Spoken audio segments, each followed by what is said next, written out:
Hey folks, it's Kevin Douglasberg. What was I saying about KDB? I'm here to provoke thought and move humanity forward. I'd like to show you something. I'd like to show you something. Um,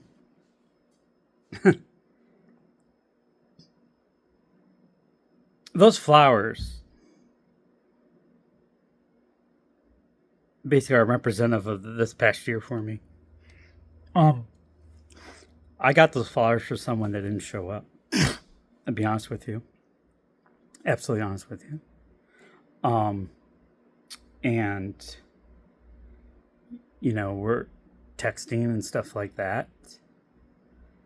And I've yet really to talk to the person on the phone, unfortunately. And these flowers, this right here, is a representative of actually what's going on with society as a whole.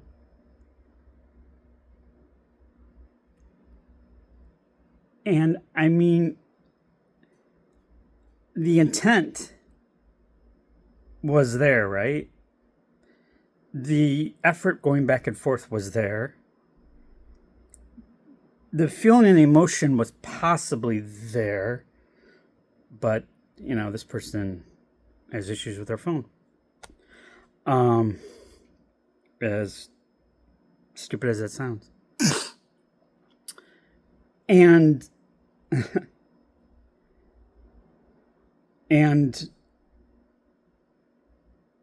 that really is a representation of dating in this time and age.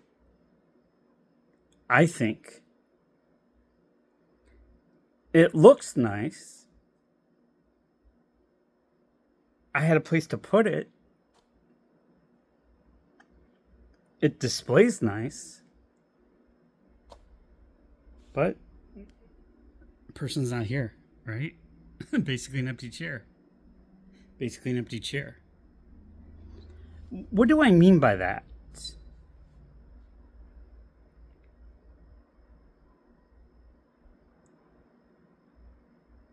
I mean, in a time and age of what's happening in the world as well,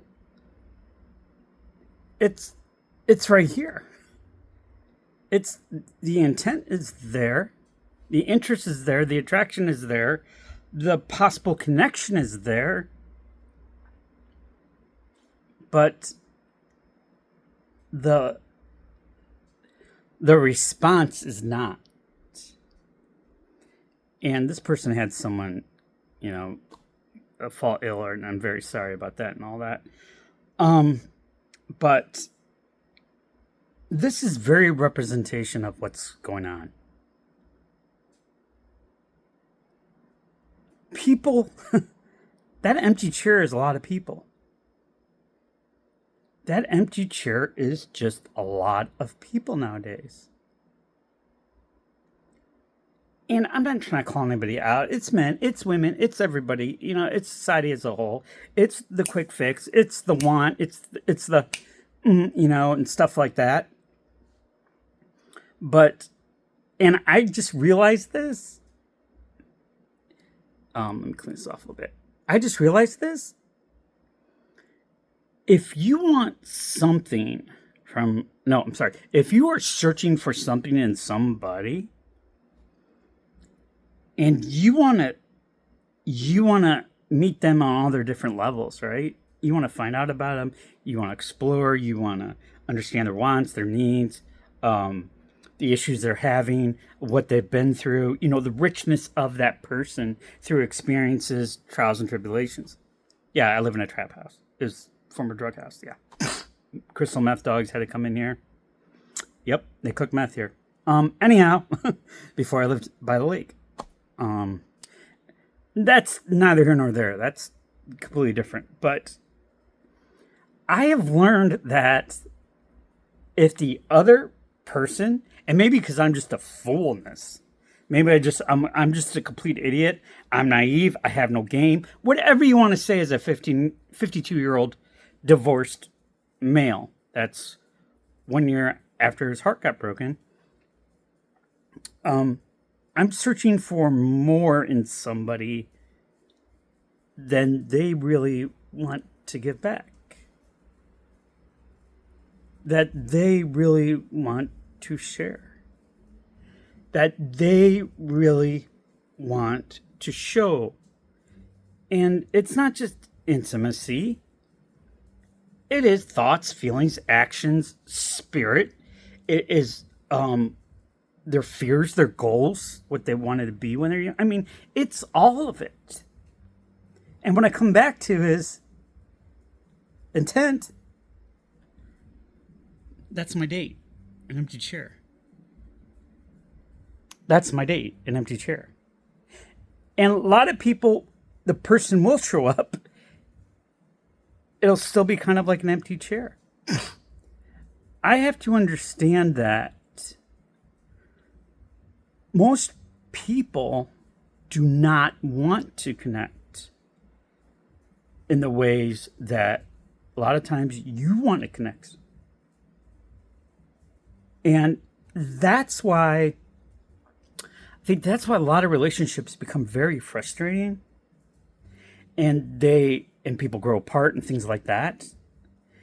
It's not only the people don't share, but they don't even care to share.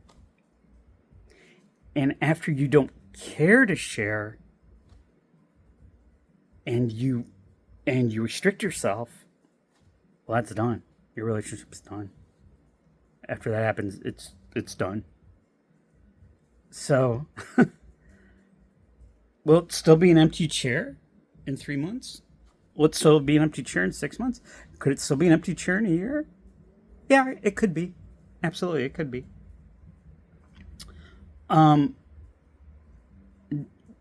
Just getting someone to talk on the phone in a conversation, and the next time to actually talk to that person as well.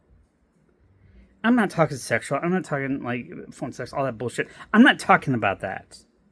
I'm not talking about hopping in bed either. Fuck. I offer that so much disgusting, to be honest with you. Where was it when I was 20 and 30? Oh, no, I'm just kidding. But I don't... As you get older,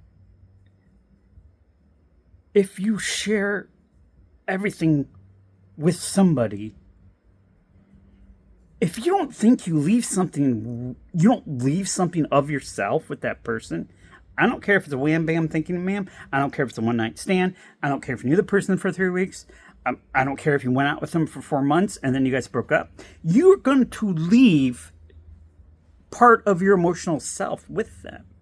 You could be hard as balls. I don't care. You could have tattoos. You could be the biggest badass. You could be, a lesbian. You could be a lesbian. You could be homosexual. You could be butch. You could be whatever you want to be and however you identify yourself.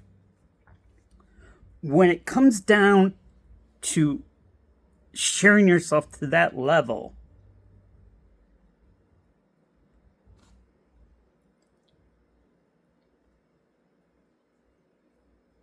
you lose a part of yourself. And as I've gotten older, I've taken that really to heart and to my soul. I'm not going to just whatever just because I have a need, because I haven't had this or that or whatever. It's... Don't fall into that. Immediate satisfaction is one thing, whatever. Don't lose what you're really looking for, something true, something real, something soul melding, like I say, something metaphysical for an empty chair. My name's Kevin Douglasberg. I'm just talking about relationships, love, marriage, romance. And with that, let's roll it out and let's do a little prayer. Sorry, folks, I'm using my phone. It might be a little cloudy. And this shirt makes me look fat. But anyhow, let's close it out. Pray for you, pray for me, pray for world peace. Pray for those coming and going. Pray for everybody in the plane, train, automobile. Pray for those that are in the service, serving, and post-serving, fighting with PTSD. Pray for those. Oh, sorry, I don't want to do that. Pray for those that are policemen, policewomen, firemen, firewomen, rescue, first responders. Pray for all the anti-Semites. Pray for your haters. Pray for your lovers. Pray for the people that wish you the worst. Pray for them harder than they would pray for themselves, folks. It's the only way we're going to move humanity forward. Pray for my ex-wife. Okay, anyhow. Sorry. You know, and Jonah, if you're out there, Kevin Douglasberg. 740-258-3676. You can always call me. All right, anyhow. Pray for those that need empathy, sympathy, as well as more compassion. Hopefully tomorrow, those that are suffering today of mental, physical, and emotional distress will find some kind of less degree of suffering tomorrow. Pray for those that need food, water, necessities, electricity, and shelter, that tomorrow the world shows more compassion than it does today. Pray for you, me, world peace. Thank you so much for joining me. I so appreciate it. You guys are keeping me sane in an ever more insane world each day. Kevin out. Have a good night. God bless you.